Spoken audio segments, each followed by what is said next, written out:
17th of May, 2025, 8:05 p.m. I did promise to get back into it, so here we are. Uh, right. Oh, fan is working again. Yeah, it's like 100 degrees outside, so the fan's gonna run, and you can hear it, and I'm not sorry. Um, ugh.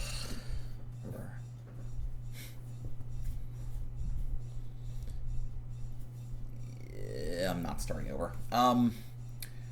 So we were in 1993. I was talking about Alexis and Orion's misadventure on another timeline.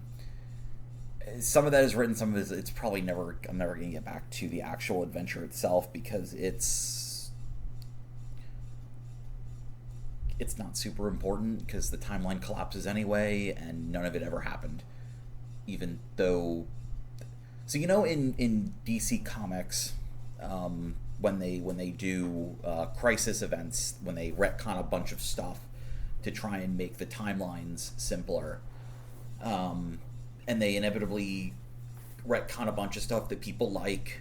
And there was one, I don't know which one it was, but the timelines collapsed into one core timeline, which then splintered. But we'll get back to that. And a bunch of people from different timelines ended up on the main timeline, but the events that led to them being alive in the first place hadn't happened. So you got like, I think Helena Wayne showed up at one point, even though she was from a different timeline, and her parents were like 20 years younger than she remembers them, and also they never had a kid called Helena.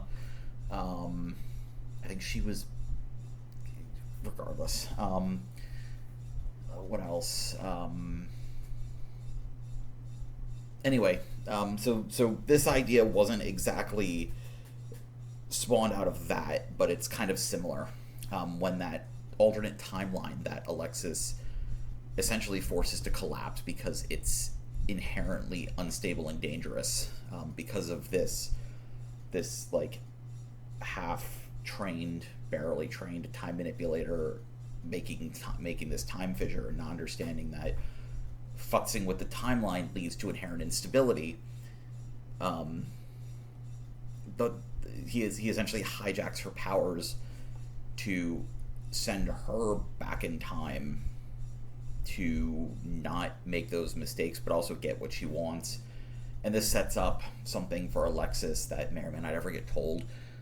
She shows up on his, not quite on his doorstep. She calls him in 2008 or 2009, which is its own awkward problem because at that point she was like 12 or 13 or 14 and calling Alexis, who by that point was in his, I think, early 30s and also overseas.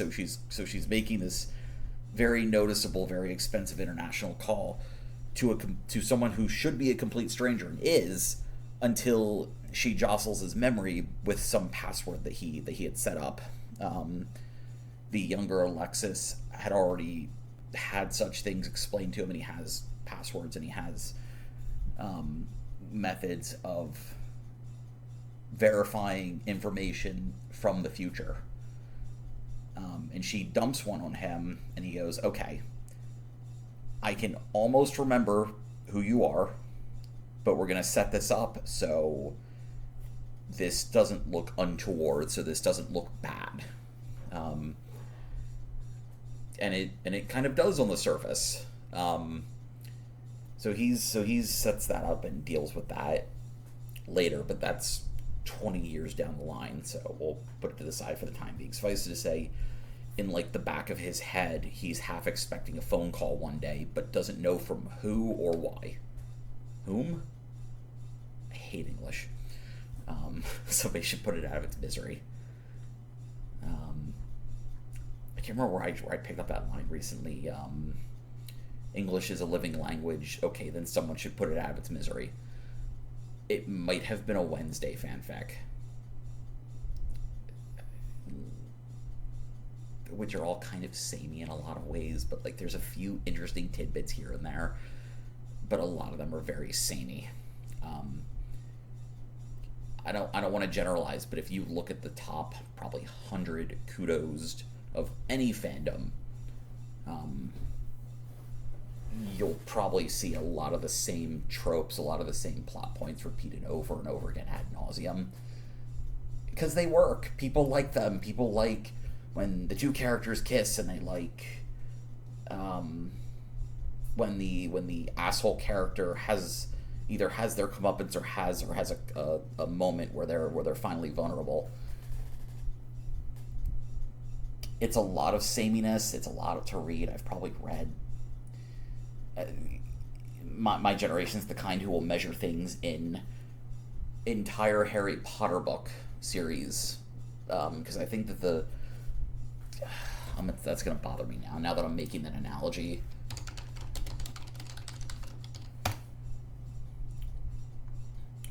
Okay, the 7 Harry Potter, and this is Google's AI thing, because whatever, it gave me an answer I can work with regardless of whether or not it's actually true. It says that it's just under 1.1 million words and just over 6,000 pages in total, all 7 books. Which, okay, that sounds about right. And so again, because we now measure things in Harry Potter series length, so in segments of 1 million words, I've probably read that in the last week or two, like that equivalent. A lot of it was fanfic, some of it was novels. Some of the fanfic was novel. But yeah, so like it's not hard to read a lot. It's hard to find anything that's good. And that's not to say that fanfic isn't good. Like it's nice, it's easy to chew through. It's familiar, and sometimes I just want easy and familiar. And other times I'm looking on the shelf for something a little more difficult. Neil Stephenson's Seven Eves. Easy to read. A lot of interesting information. Very interesting book. Now I'm kind of glancing over for something more... something a little more academic. Intro to Logic comes to mind. The Good Society, Brief History of Time. Like, I'm just Workmen of the World, Ignition. So suffice it to say, I've got a couple of shelves here that are more research heavy. Like, I'm never gonna write Harry Potter and the Methods of Rationality. It's just not gonna happen. I don't have a mind for actual mathematical logic. In fact, I get a little frustrated with Wheaties, because he'll walk me through something that requires that kind of thinking, the kind of, don't think about if it actually makes sense, think about if, given these premises, these premises, does it make sense within its own isolated system? And I just can't think that way, or at least I can't consciously think that way. Which is funny, because in the context of writing, you kind of have to think that way. You have to write you have to write each premise and its conclusions yourself, and you get to decide if they're right. It's not logic, it's logic adjacent. It's the reason I don't want to write the complete history, the complete economic history of the solar system, because the minutia of why there's a functional colony on Mars when that planet is incredibly hostile to human life, be it for the lack of a magnetosphere, be it for the lower gravity, be it for the lack of a lot of gases in an atmosphere it can't hold on to because of a number of reasons, but mostly having to do with, I think, that magnetosphere and the lower gravity, honestly. Shows how much I understand about planetary engineering, that I can't even remember why it can't hold onto an atmosphere. Or at least not one that's not 1/100th as thick as ours and mostly made of stuff that we literally would suffocate on trying to breathe.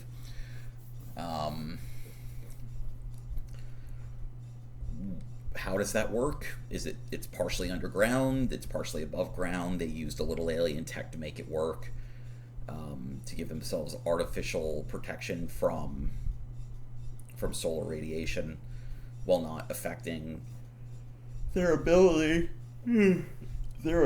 to collect solar energy, which only accounts for, I think, what does Mars get? Earth gets 1,400 watts per square meter. I think Mars gets closer to 900. It's considerably lower. It's lower by quite a bit.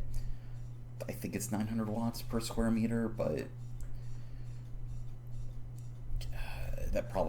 that's if that's accurate, then it's just an estimate based on its position at any given point in the year. Anyway, but they collect solar. They have a couple of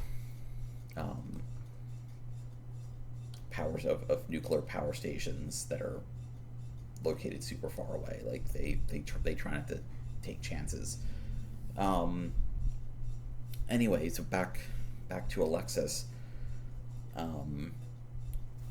I don't really have like every little bit of his time at Anson's high school, Anson Academy's high school section, down pat, because part of me is like imagining this like John Hughes, like 90s American sitcom style prose, where it's high school drama. It's the kind of stuff that you would see in, well, pick a 90s sitcom. But yeah, so I kind of have like the broad strokes of that in my head, but I don't really have it written down. He graduates the high school in 1994, moving on to an associated college with the same academy. By this point, he's already in a relationship with and proposes to Amanda Walbridge, who's the water manipulator. How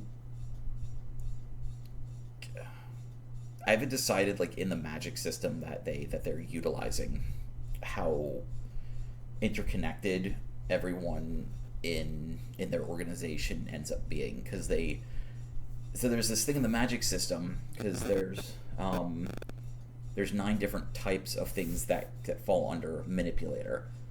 7 of them are fairly well known. Your standard 4 classical elements: fire, air, water, earth. Let me see if I remember all of these. Lightning, which is a thing unto itself.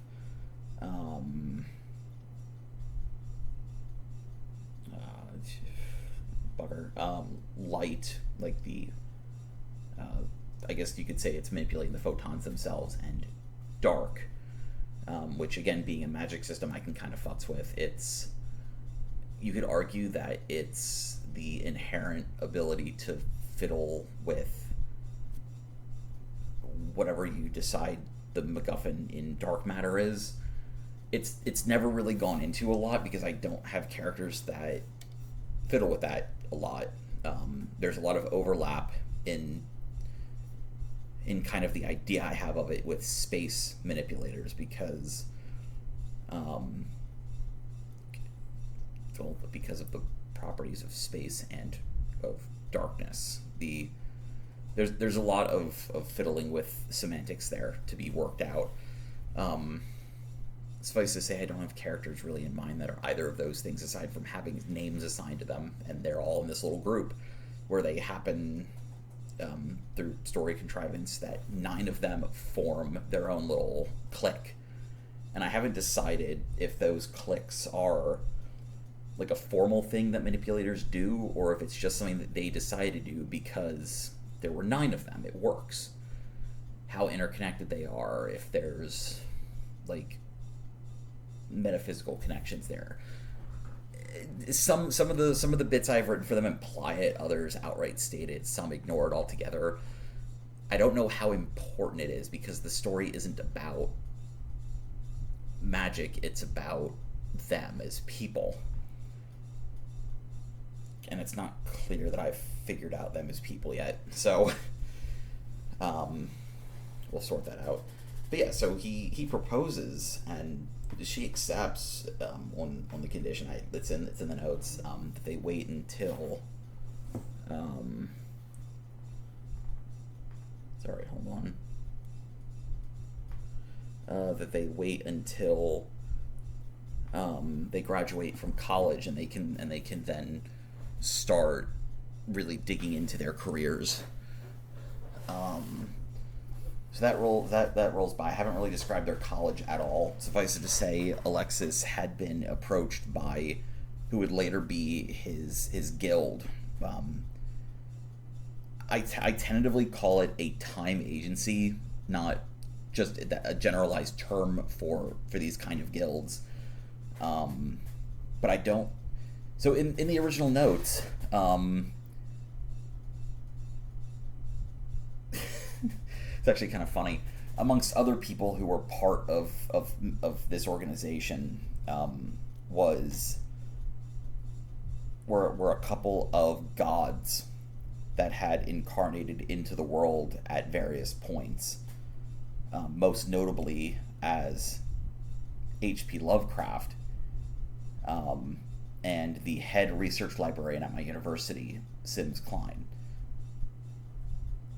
And again, this is stuff that I thought up when I was 19 or 20, and it kind of worked. Like, it's still sort of there in the background, but it's not formalized in the latest documents because I don't know how much that idea works anymore for this. Like, are Alexis's guild actually, like, are some of them actually ancient eldritch beings from beyond the nth dimension who occasionally incarnate as people for shits and giggles?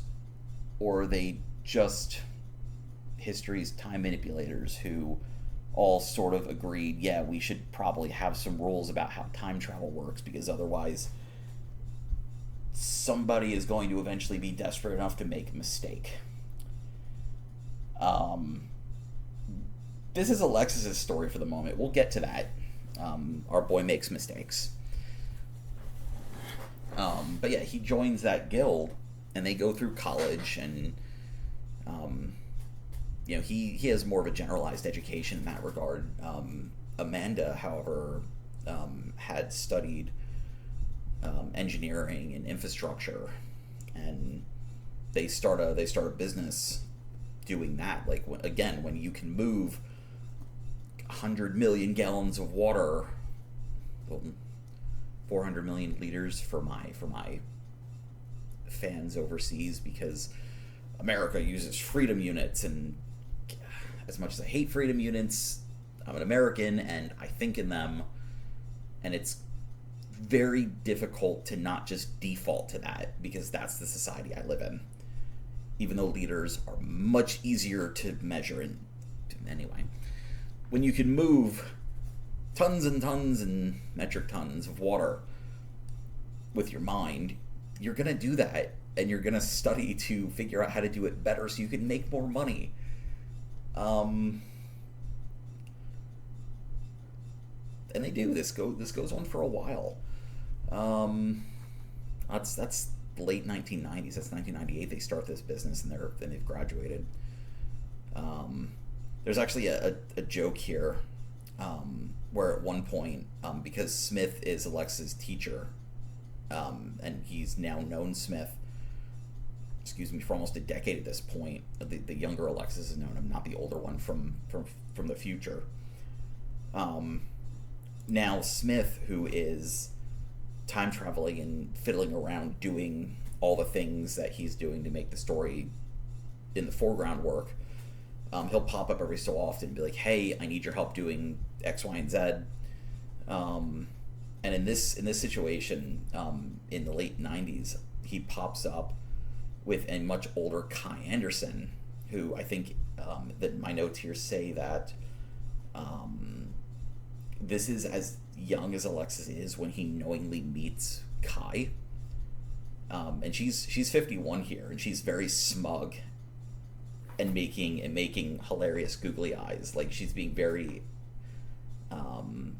ridiculous at him on purpose, because she sees her husband 30 years younger than the last time she saw him before they came here, and he looks right through her because he's already married with Amanda, with his first wife. You can see that whole shitstorm tragedy is coming up soon enough, but she doesn't say anything. She just makes googly eyes, and it's cute. It's fun. But Smith is here and to basically tell him, hey, we need you to come with us to the future real quick to do a thing, and then you can come right back.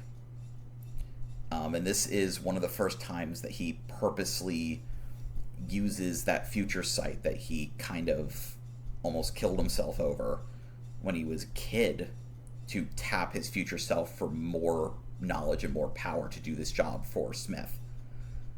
And this is the point at which they get to the end of the unaltered original timeline, on which Roland's organization in the 2120s never exists, and he's subsequently very nearly killed. And when they dump him mentally back about 15 years and get him started on the corrected timeline, which we until now thought was the initial timeline, there's a lot to be said about self-consistency there that may not hold up to scrutiny just yet, because of how I have it written and how I've explained it. It may or may not hold up to scrutiny, I'm not sure. But suffice to say, Alexis goes and does that little job for him, and he comes back and he continues with his life. I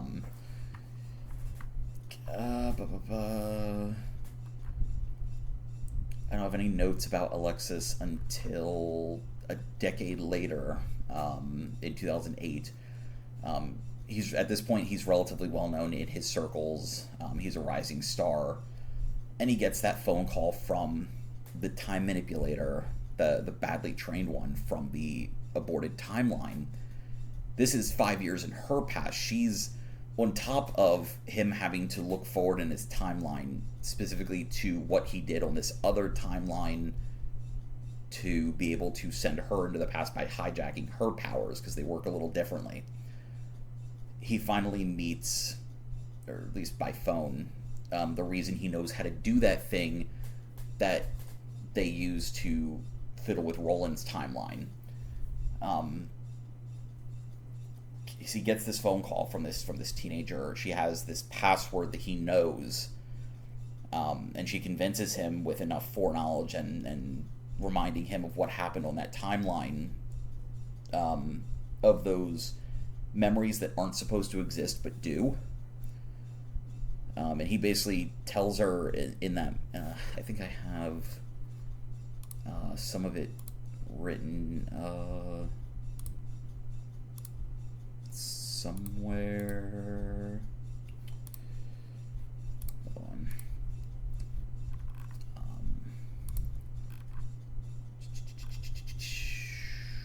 Yeah, so I have that written here. It's late. He's in the Swiss office of the company that he and Amanda run. I think somewhere in the back of my head, I'm like, he's from Germany or Austria or something. I don't remember where Alexis is from, but maybe. But he answers purposefully in German. Not only because he's in Switzerland and it's relatively common, but because it's 3 a.m. and he wants to sound annoyed. And he stops. He like shifts gears.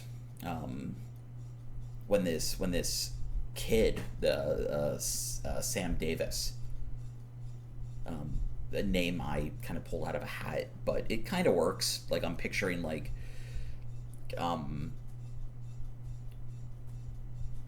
I don't know, scared half to death of breaking the universe, because she almost did. Basically calls and he jumps mental gears and is like, okay, how can I help you? And she gives him the password having to do with Orion, the friend that he was there in her town with 5 years from now, on another timeline. And it hits him, like that spark hits him, and he goes, oh. And he does some phone magic. I don't explain. Securing the call against any eavesdropping or wiretapping or what have you, and they start discussing what's actually going on. And he sets it up so that way she can basically work under him as an apprentice.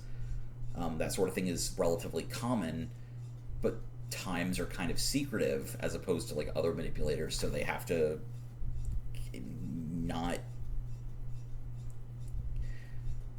It has to all be official, and he has to now do a bunch of work to make it official so it doesn't look bad.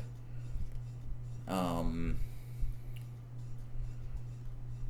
yeah, so amongst other things, he has this hot second where he can't stand her. Like, he is murderously intent on just telling her to fuck off, because some of those emotions from the aborted timeline are bleeding through. Like, the time fissure was giving him headaches. The constant influx of energy was making him irritable. Boy was at his wit's end dealing with this girl. And it's bleeding through, even though it never happened. So he kind of yells at her a little bit. And she gets defensive. It's a whole thing. They have a whole back and forth. And he has to kind of step back and go, okay, I'm the adult here. I need to not be a jerk to a literal scared child. Or at least someone who sounds like a scared child, even though this person was like 20-ish when this happened, and now they're back to being a teenager again. It's a whole thing. Ultimately, the idea is either a payoff or a setup to how Roland has all this foreknowledge later, but the two things happened, and Alexis was at the core of both of them. But he kind of coaches her through, okay, you've done the big jump. You're back in yourself. You've essentially possessed yourself in the past. Reintegrate into your life before we even start the process of training you so you don't break things again. What I see that it's a Saturday or a Sunday. What are you supposed to be doing right now, as opposed to what you are doing, which is calling a complete stranger overseas?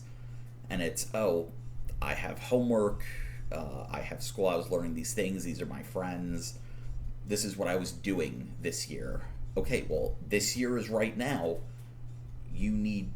That needs to be you at the moment.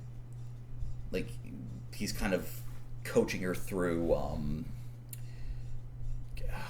can't think of the word, compartmentalization, and trying to get her to kind of put up a wall and say, on this side, you're Sam Davis, however old she is here, you're a teenage student in 2008, and on this other side, you're Sam Davis,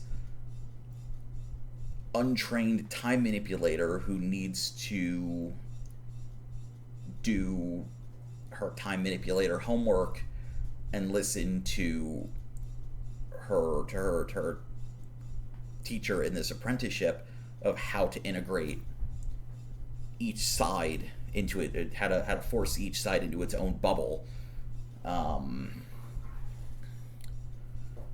he's kind of talking her through that. And she snaps at him a little bit, because he kind of gets all, you're a kid right now, you need to be a kid right now, and she snaps back and kind of yells at him, I'm not a kid, I'm a grown-ass woman, and I need this help. And he goes, okay, I hear you, I'm gonna try and make it right, let me help you, but I need time to get this going. And they roll with it. It's a whole thing. Then essentially he then from then on has an apprentice who he's teaching officially. Her notes kind of dry up here because I haven't written those parts yet, but suffice to say, in the official timeline that is his life, that's his first student. Um, the way that some of the members of the guild taught him, he'll now teach her. But she's starting fresh versus him, who's been doing this for 20 years at this point, and has had a lot of help. But yeah, that was 2008. 2010, Amanda is actually murdered by other manipulators. It's a whole thing. He kind of goes off the deep end. Alexis. He's there when she's shot, and he immediately, like, reflexively jumps back, does the big jump, which is something that they're taught very strictly not to do, and it's what he lambasted Sam for not being able to integrate into her old life about, and what he did for her and for Roland. So he's had practice doing this. He jumps back, and suddenly he's himself 3 days earlier, before Amanda is murdered, sitting at breakfast, just chatting. I actually have a good chunk of that written here. He has this stress headache. He wakes up. He has the fork in his hand, and the food is in his mouth, and he can't taste it anymore. Because he does this like 100 times. Like, what's written here is probably the 100th time he's jumped back, trying to change things. It's I can't remember the actor's name, but in the 2002 version of The Time Machine, the scientist who makes the titular time machine spends the first third of the movie, first half almost, all his time jumping back 4 years to try and save his fiancée from being murdered the night that he proposes. And he can't do it. Every time she's killed a different way. The same kind of thing happens with attractor fields in Steins Gate. How no matter how many times Okabe jumps back in time, he can't change the outcome because it's a foregone conclusion on a given attractor field, on a given timeline. Which makes you wonder, like, he's working with one person dying on a given attractor field. How many are there that he then has to break free of? But that's beside the point. Alexis falls into the same problem here. He can jump back using his own powers as many times as he wants, but he's not God. He's not a God. He's not the God. He doesn't have the power to change this. He's part of events. It helped that he wasn't really part of events for the other things, because his guild could step in and kind of fiddle with things so it works out. Here, this is something he can't change. He was an active participant, which makes it impossible for him or even his guild to change the events or the outcome. And it kills him. Amongst other things, he spends, if it's 100, if by the time we get to the story it's 100 tries, he's already been at this almost a year in 3-day intervals. And I think at one point I imply that he spends 20 years doing this. Let me see if I can find the notes.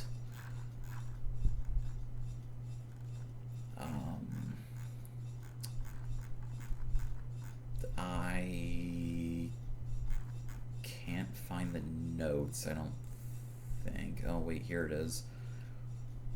I was 33 with at least 50 years of memory in my head. Probably more, I can't remember. The third time I tried to take my own life. I think I skipped over one, but it might have been that altered timeline, so it's a little bit muddled. But yeah, amongst other things, like that he has mental issues never goes away. Like, that's no amount of good that he does or that he experiences can take away that Alexis has issues. This would be the third time he was pushed to enough of an extreme that he wakes up in a hospital bed. He had been found by his friends after Amanda died. Um, and as far as he's concerned, he's all but over. He's accepted that she died so hard because he's been at this 20 years. He even comments. Let me see the. Okay, so literally just this whole section. I'll just read it out. I was 33 with at least 50 years of memories in my head, probably more. I can't remember the third time I tried to take my own life. It never got any easier, but each time I felt like it would be the last. Like this time I got it right and wouldn't get back up. How's that old saying go? Fall down 9 times, get up 10? This was 3 and 4. I got the timing wrong this time. Can you believe that? Me, a time, getting my timing wrong. For them, it had been a few days since the funeral, and they were coming in to have lunch and sort of be there. It's what people did back then, just sort of hung out after the death of a loved one and brought food and stories and sort of gathered. Things changed after the war. He's referring to the World War, the nuclear World War that wouldn't happen for another 20 years from this point. But he's reminiscing about it here because it's kind of memoir style the way I have it written. Things changed after the war, and the whole affair got crunched down. Nowadays, we do things the orthodox way. Whole funeral and mourning period are over inside a week.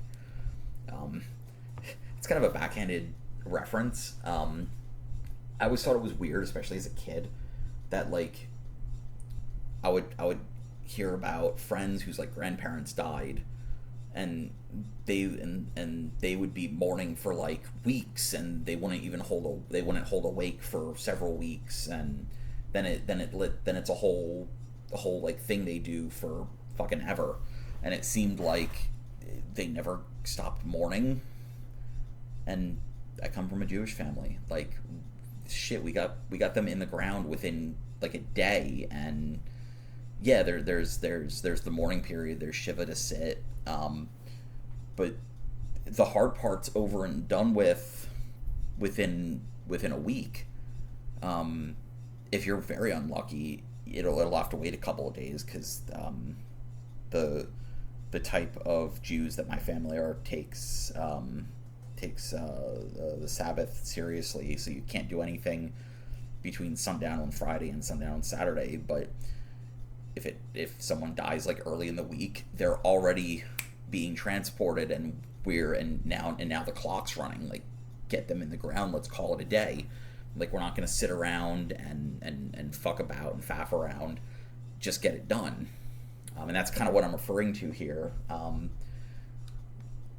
I don't know if that's like a generalized thing throughout the world of the book, but people stopped doing long drawn out memorials and burials, and we got to the point where in the real world, there used to be the problem that you didn't necessarily know when somebody died.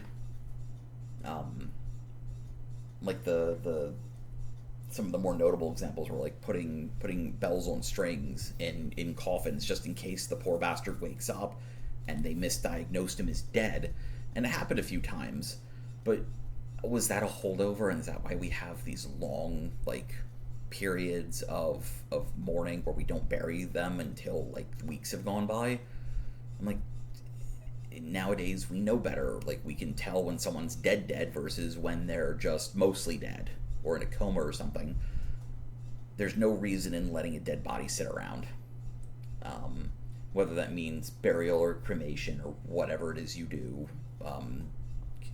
Lay them on a pyre and send them off Darth Vader style, whatever. Get that dead body out of here. Put that thing back where it came from, or so help me. Where it came from would be constituent atoms released into the atmosphere. Or so help me. Anyway, getting back to Alexis. Whole funeral and mourning period are over inside a week. For them, the mourning period was fresh, still well within the months to years it should last, because they would be. This was his wife and one of their closest friends. They'll be mourning forever. She was very young. She was 33, and it was very tragic that she was just murdered almost randomly. getting back to the pros. For me, it had been nearly 20 years. I forgot about agreeing to have them over. Again, for me, the conversation setting up this lunch was decades ago. Came to in hospital. Orion was sleeping at the end of the bed, and the twins, Castor and Pollux, because I'm thoroughly unoriginal, were playing some card game on their laps. And again, this is a bunch of early 30-somethings killing time with a card game. It would be humorous, except it's not. Imagine that, one grown man at the foot of my sickbed and two more playing Go Fish next to him. When I came to, I never heard such shouting, enough that the nurses called in two orderlies for Orion, and a doctor threatened to sedate him. It was better than the alternative in the long run. Here he's admitting that he would rather see his friend threatening doctors than be dead. So for Alexis, it's a move in the right direction. It's character growth. But his growth came at the expense of his wife, and his friends are very upset with him because of the way that he responds to these things.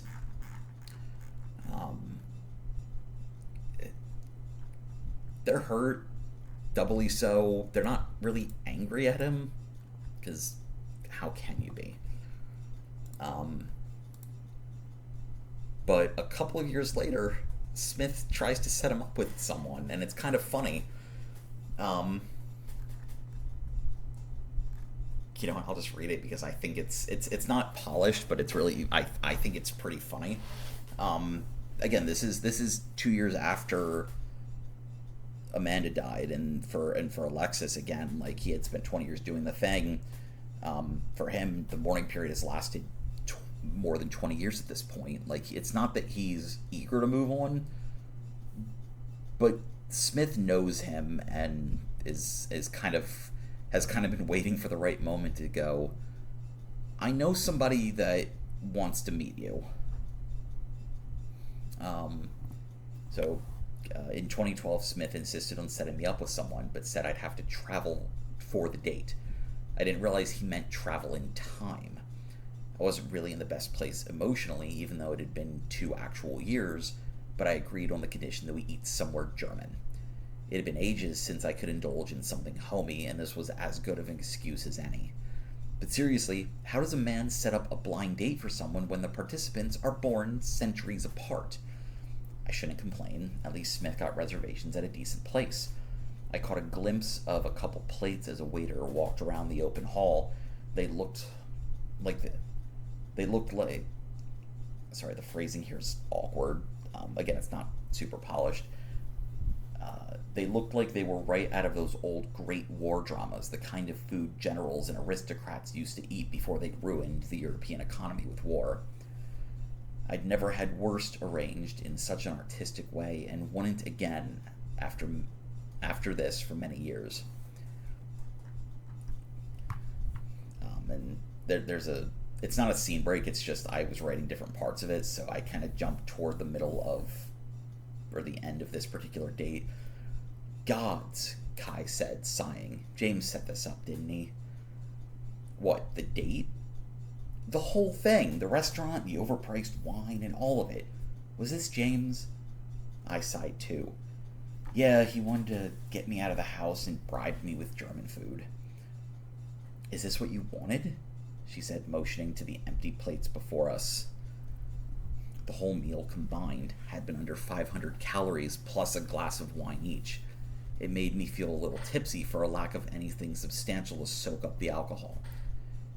It was tasty, I said. Then I leaned in a little and lowered my voice. But wasn't really as homey as I would have liked. I was imagining my grandmother's table more than anything else. Kai grinned, having inhaled her tiny dinner only a minute or so ahead of me. You want to get out of here? I know some place around the corner we can get drinks and greasy schnitzel.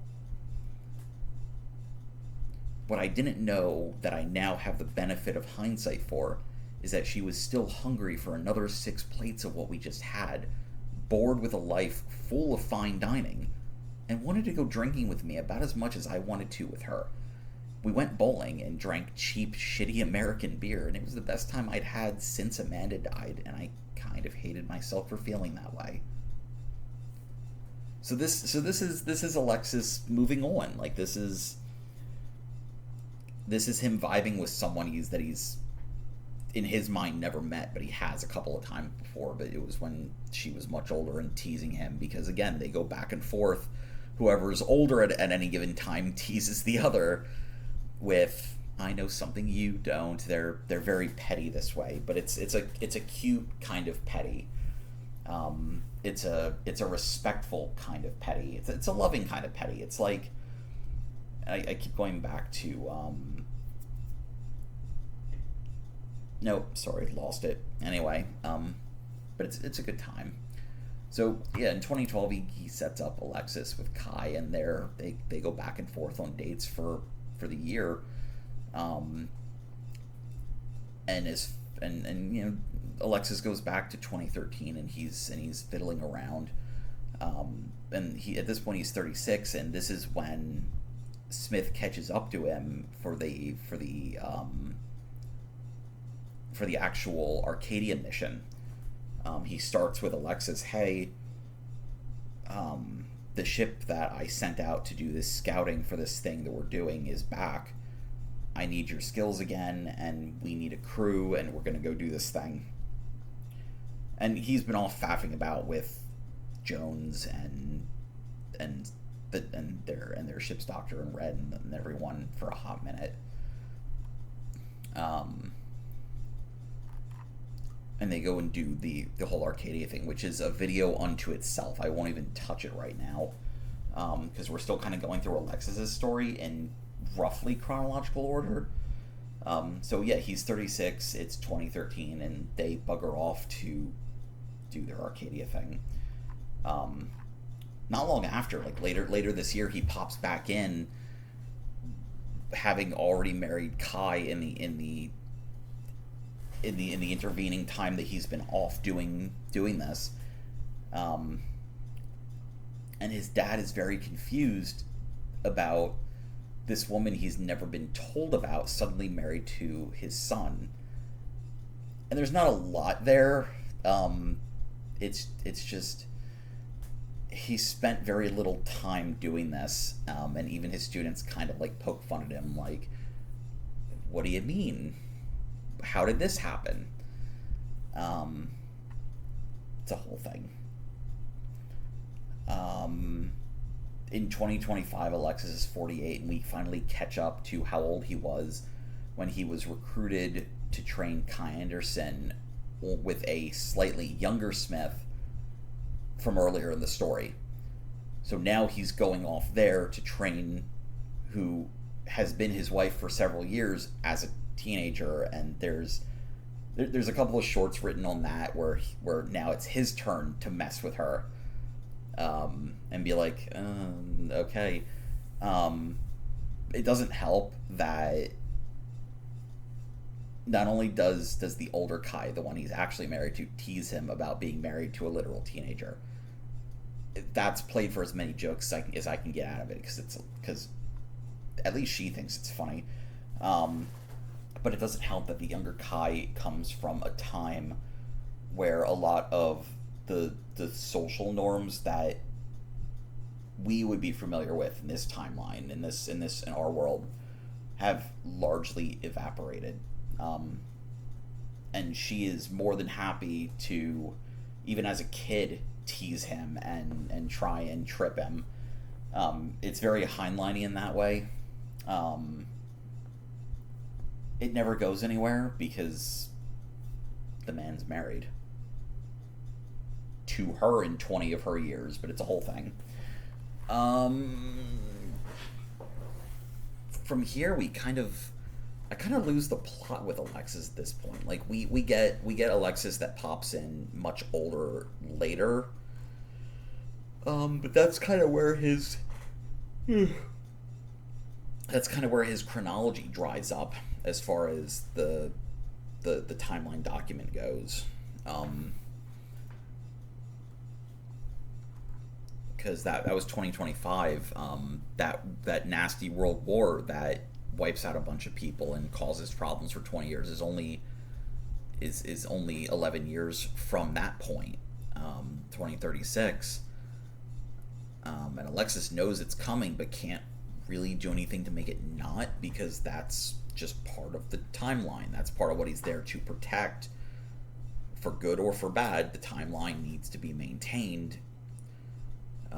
And we all know what happens when you try and fix everything. You get time fissures and broken timelines. It's a problem.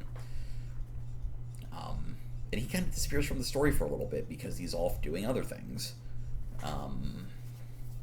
It's unclear who survives from the characters we've already met, who theoretically would be in their 50s or 60s at this point, who survives that particular conflict.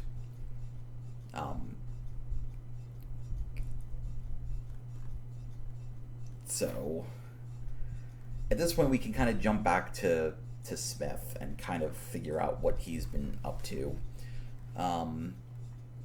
Amongst other things, he's in the past. He got dumped in as a school teacher to train Alexis very young. And once that's done, he's kind of a free agent to go and do what he needs to. And part of what he needs to do is go deal with the Arcadia problem. So by then he had buggered off, and he sends off Jones in the ship to go figure out what is up with this planet that is mysteriously gone missing. And while he's waiting, because Jones has to go and do that, it's going to take him probably 30 or 40 years, or even could take him upwards of a century to come back. He spends a lot of time cleaning up after himself. Case in point, 2005 and 6. The dates are a little muddled, but that's the years. Is when Demetrius Smith, as a kid, murdered the adults in his town because they were gonna sacrifice all the kids in a bid for eternal life. He didn't do as good of a job as he thought he did as a literal child. So the older Smith, the one who's time traveled back here and is now, if I'm doing my math here right, like 250, 280 years old, and is kind of picking up after him, making sure that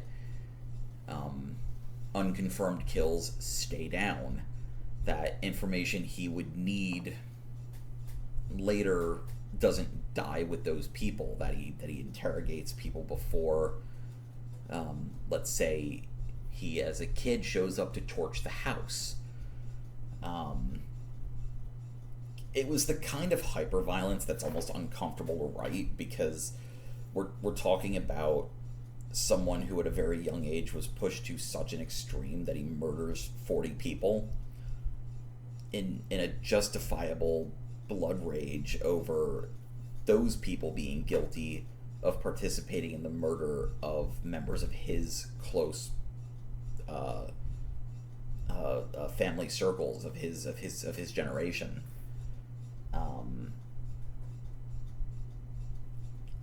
I don't paint him as a good person. Like, he still kills 40 people, but he rescues 40 more. Like, after he starts his killing spree, no more of the children die.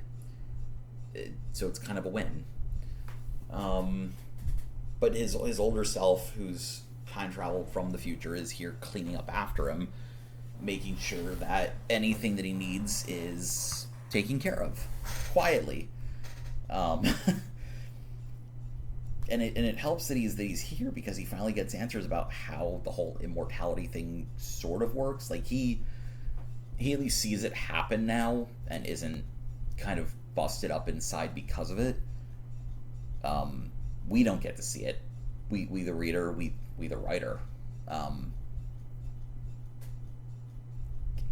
sort of taking a little bit of inspiration here from Bacano, in that it's never super clear to the audience that it's some kind of demon or otherworldly being or something that gives them this panacea of immortality. But it's pretty clear to them, like, whatever it is, they can see it. We don't get to, but they can see it. And he gets to see it. Whatever this eldritch abomination is that makes him never able to die in exchange for the blood of his elders. And the fact that it took the lifetimes of 40 people, or roughly half the lifetimes of 40 people, and said, okay, you can live forever, have fun, is a bit of a boon. But when you're talking about a creature that powerful, it could probably do that willy-nilly just to have fun. But yeah, he faffs about, dealing with, occasionally having to coordinate with his team on the ship, hanging out on Earth, amongst other things. The reason why the Smith who died when the war broke out in 2036 got as far as he did to stow away onto a ship into overseas was because his older self from the future was running ahead of him, clearing the path. Literally, I have the note here. Smith runs ahead of his past self, who he knows is an incompetent child, to arrange his route away from the battle and onto that ship in eastern Russia. He's amazed he never questioned how easy the trip was until now. When Smith was on the run after that, he never questioned just how easy it was to get to Vladivostok and talk his way onto that ship. Now he's kind of sitting back going, it's because I did it for me. Of course it is. It's that adage of time travelers everywhere, where the past version of you is incompetent and constantly needs help, and the future version of you is an asshole who thinks he knows better, and you at the present are clearly perfect. From here, he kind of patters about. He goes off in 2065 to deal with the Arcadia thing, and they go off and deal with that.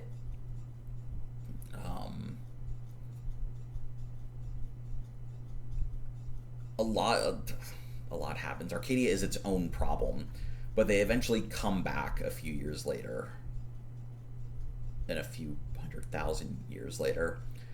And then we kind of get ahead.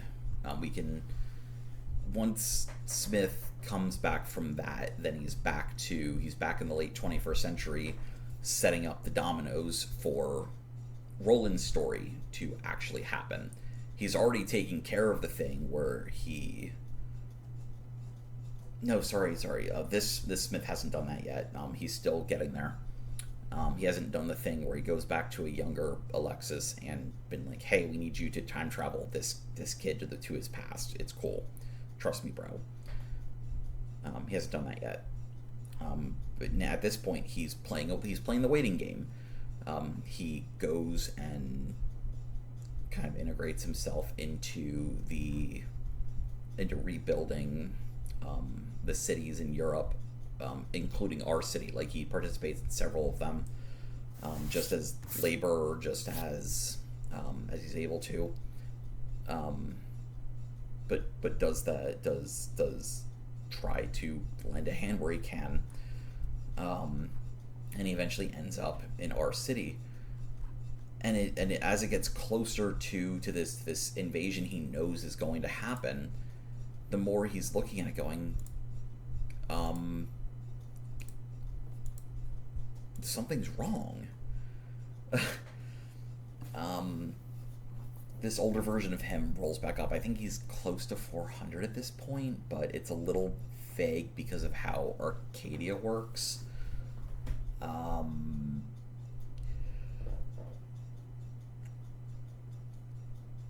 Anyway, so he gets back to this point. He took the slow way around for more than a century and a half,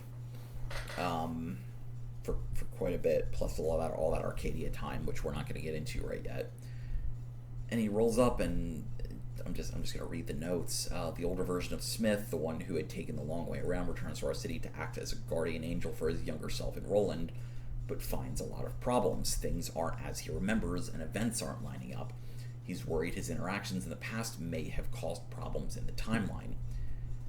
As it turns out, he didn't actually break anything, but he gets with Alexis and Kai, who are all accidentally part of this long, stable time loop where Smith had been on an alternate line this whole time, and now they're gonna shift what the world is experiencing from the timeline where Roland isn't prepared and doesn't have foreknowledge for this invasion, to one where he's had 15 years to prepare and he has all this foreknowledge. And he had set it up with the 22-year-old Alexis, who he goes back to grab, and Kai, who shows up a fair bit older with that experimental time travel doohickey. And because they use the doohickey and not a time manipulator, it sets up this stable loop where they can do this without breaking too many issues. And the Time Agency Guild basically throws their hands up and goes, you know what? You did good. We can write this change in. It's fine. Do it again and we might murder you, but well done. The timeline is relatively self-consistent with a little bit of policing. So they get to do that. And then we get back to the rest of the self-consistent timeline, which picks back up again. The younger Alexis takes Kai home to what should be her proper year of residence, 2250 something at that point. Doesn't. It's less that she doesn't matter, or more that for the sake of getting to the rest of the story, her presence no longer matters, because she did the stable time loop thing with her experimental time travel tech, which Alexis of the future helped perfect, but that's a whole different can of worms. And he drops Smith physically in 2105 and drops Roland mentally in himself as an 8-year-old in 2105 with all that foreknowledge set up. And it gets really complicated from there in terms of how what he has to do and how he has to essentially pretend to be a child while setting up the infrastructure for his defense of the planet. And it goes from being more about Smith at this point to being way more about Roland. Like, it's his story at this point. Kind of the... There it is. At this point, it becomes like almost a series of vignettes, at least in the notes, where we'll get a scene of Roland in his situation now, the adult Roland waking up as a child and going, I got a lot of work to do, and doing things actively in his new present to get that done. And then a vignette of his original timeline, specifically like the first scene here is he ends it by going and talking to his half brother, Daniel. And you'll get a vignette of the original timeline where he was distant at best with Daniel, who eventually, because of his relationship with the family and how he was never going to inherit despite being older, he was a child from a previous marriage of the Lord Roberts, so he was never going to be able to inherit the family now that the Lord Roberts has a son with the person he's currently married to, and that caused the original version of him to go off and do a lot of other things that brought him to the attention of Interpol, amongst other things. And we jump back and forth a little. His introduction to Renette Lambert, Fairy Blue. He manipulates things even as a kid to be able to get her in his circle of influence early, because even from his previous original timeline, even he knows, oh, I knew her kind of on the periphery, and she has the knowledge and skills to produce a technology that we're going to need. So let me collect my pieces now and kind of put them on paths that are true to, like, he's trying to not manipulate them as much as he can, but it's very much a let me play the architect here and put them on paths that they would otherwise have been on, but maybe a little faster, with better funding, with more opportunities. Like her breakthroughs in anti-radiation and anti-bioweapon fallout are going to be necessary, but even in his original timeline, those were 40 years out in the distance. If he can somehow fund her now or trick somebody into doing it, that research could manifest in the next 10 years, which will be right in line with his timeline to try and defend the planet, for which they're going to need to clean up a lot of the mess that was left after the last war. A lot of the world is still uninhabitable because of the presence of radiation and the biological waste from these various bio and chemical weapons. But then there's that vignette of them having been under different circumstances that were a little bit less useful, less wholesome, less good overall. Some details here about how Roland is schooled, and he essentially pushes his father into, instead of private tutors in his family estate, he's basically gets his father to agree to send him to this extremely prestigious boarding school in Italy, which I totally base on the University of Urbino, because I'm a nerd. And he goes off and spends his schooling years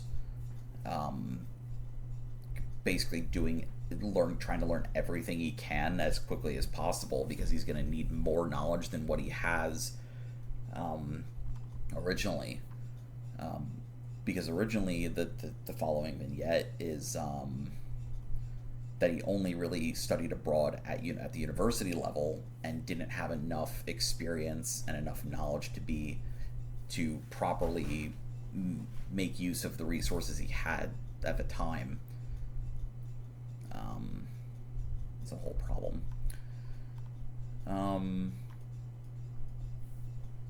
But yeah, there's a lot more detail here about exactly, like, year over year what Roland is up to, trying to figure out how he's going to defend against this alien invasion that he knows is coming in 2119.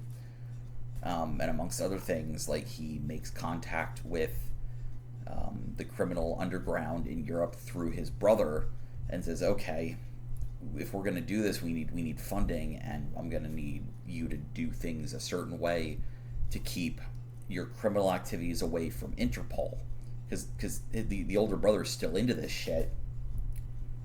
Like the feeling of, I've been slighted by this younger upstart, never went away, but this younger upstart basically goes, I get it, it sucks, but in this situation, I want to be able to work with you. And Daniel takes him at face value, because how do you not? He takes his 5-year younger, is the younger brother, who's only 13 at this point, at face value, when he very clearly goes, okay, here's some of the family money as essentially venture capital to build your criminal network that I know that you're already starting to put together. Do it smart, do it safe, but keep in mind, this isn't a gift, it's a loan. I want to work with you, and here's the reason. Like this is the first person he really brings in as a confidant for what's going on.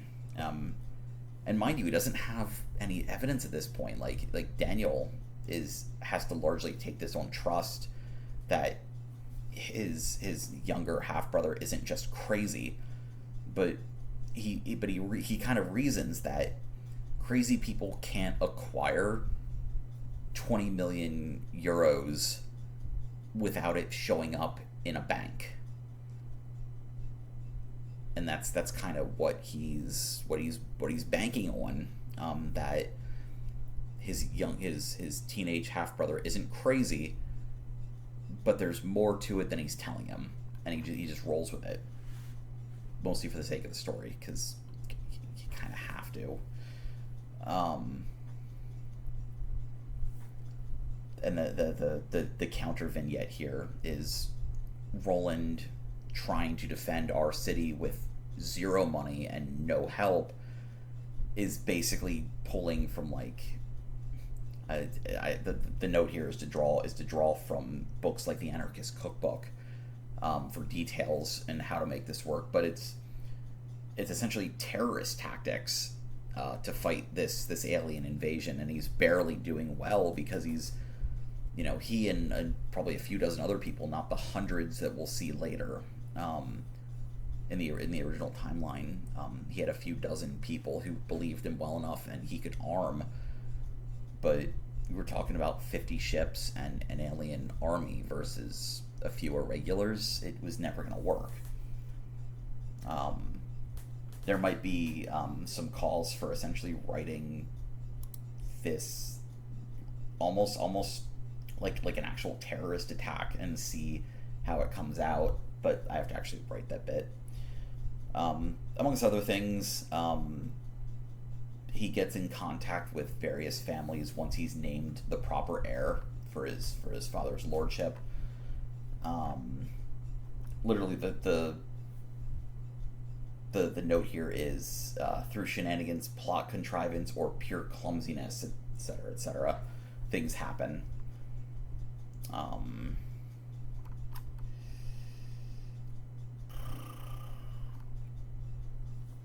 Yeah, so some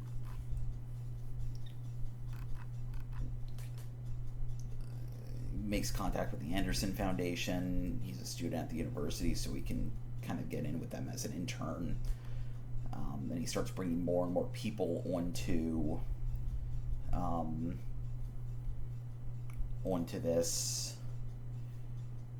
this hey, there's going to be an invasion in a few years, we need to get ready team.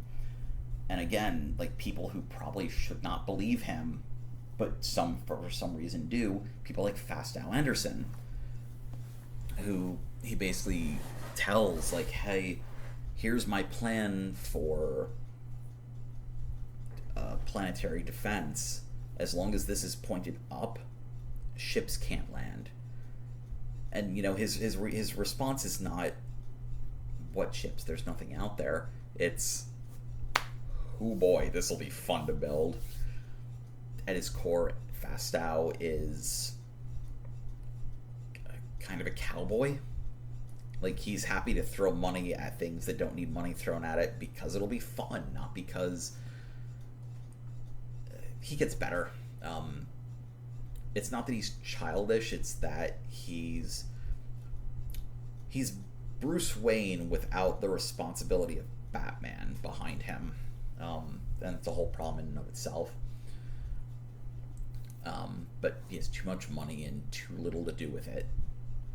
So, because he got incredibly wealthy doing restoration of Europe shit. And now is sitting here going, okay, what now? Eventually he meets James Smith again, who shows up. Basically, he shows up and kind of helps Roland out of a fight, or maybe Roland helps him out of a fight. Regardless, the line is 1-on-7 wasn't your best decision today, and Roland kind of shoots back with 2-on-7 was a much fairer fight, don't you think? After Smith jumps in and helps him in this fight that he had picked with 7 other men for reasons I don't exactly remember why. But yeah, we get reintroduced to Fairy, now an actual adult doing her research that is coming along much better with money behind it, and that's kind of where my notes end for that. But from there, the Or City arc works. The Or City arc happens more or less how I described it earlier, with the young Smith now going about the thing and faffing about and eventually running off. In fact, let me find the notes. I don't have those notes. Okay, I don't know where those notes are, but suffice it to say, once the younger Smith, the 130-odd-year-old Smith, runs off after his big fight with Roland, the older Smith, the one that's hundreds of years old, who's been cleaning up after himself all this time, basically goes, okay, he can take care of himself now. And he steps back into his life. He's gotten what he wanted. He walks back into the life that he abandoned hundreds of years earlier. This was his reward. And a couple of it might be days, it might be weeks, it might be months after his younger self storms out, he shows back up. He's wearing the same clothes that he's had retailored. He has more weapons, he has more experience. And he goes up to Roland and Fairy's apartment and knocks on the door. In fact, I think I have it somewhere, but he knocks on the door and she answers it after dropping something, and is surprised that he's there, because even she was like, yeah, I wasn't expecting to see you again, to be perfectly honest. She's very irate that he's just flip-flopped his decision like that, but she's more than pleased to see him. Like, it's not that she's angry that he's here, she's angry that he left in the first place. Part of why he left was Roland's health had been deteriorating. So I skipped over a couple of stories. And one of these, on the Flying Machines timeline, that Arcadia and Flying Machines fit in weird ways, and we'll get back to those at some point. In fact, I'm going to write myself a little note to go over both of those separately, but in detail, because I haven't talked about Flying Machines at all, and it's staring at me.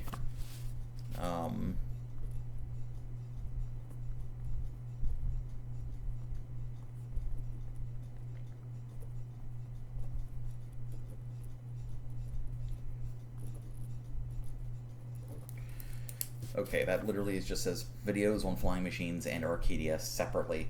That's just to remind me to go into both of those. But Roland's health had been deteriorating.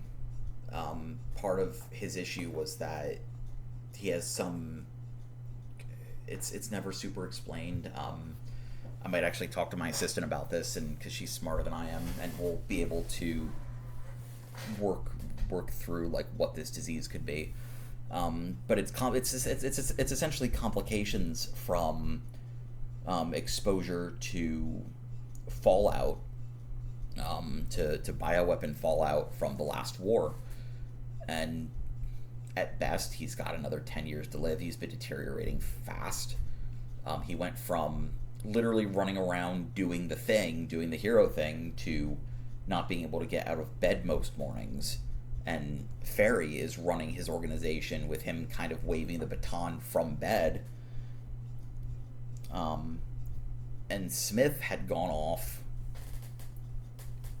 afraid that he was going to die soon, which he would have. But amongst other things, one of his side quests that the guild ended up putting him on to fix some other issue on another timeline, because alternates exist, and basically they have colleagues on this other timeline that needed the help of someone who could live for a long time, and oh look, we have one to lend out. It makes the story work. Just roll with it.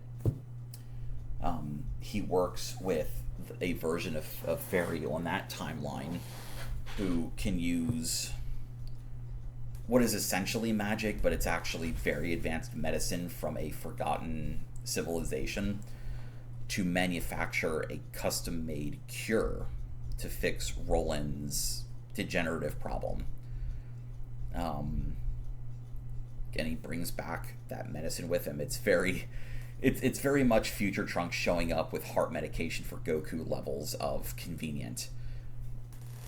And he gives it to Roland, and Roland kind of spits in his face like, I didn't think I was going to see you again. They kind of get into it.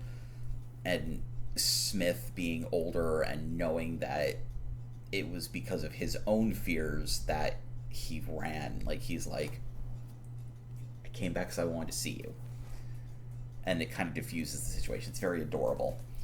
And he gives this medicine to him and says, drink this and give it a week, and then I want to talk to you about what I've been up to.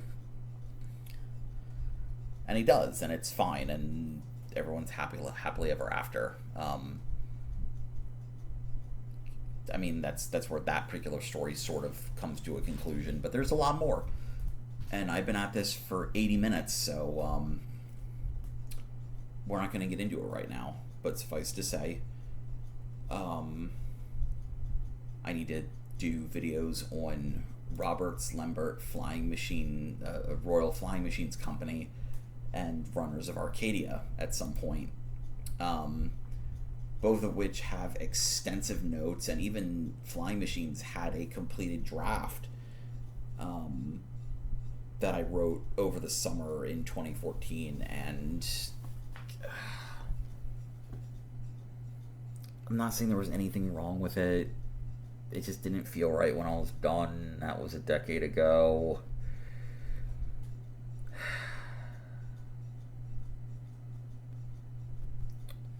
It was a complete draft, though. It was like 50,000 words. It was kind of long. It didn't have the details it needed. There was a lot there that I wanted to play with and didn't. The whole idea of the ancient civilization that had been forgotten wasn't even there yet.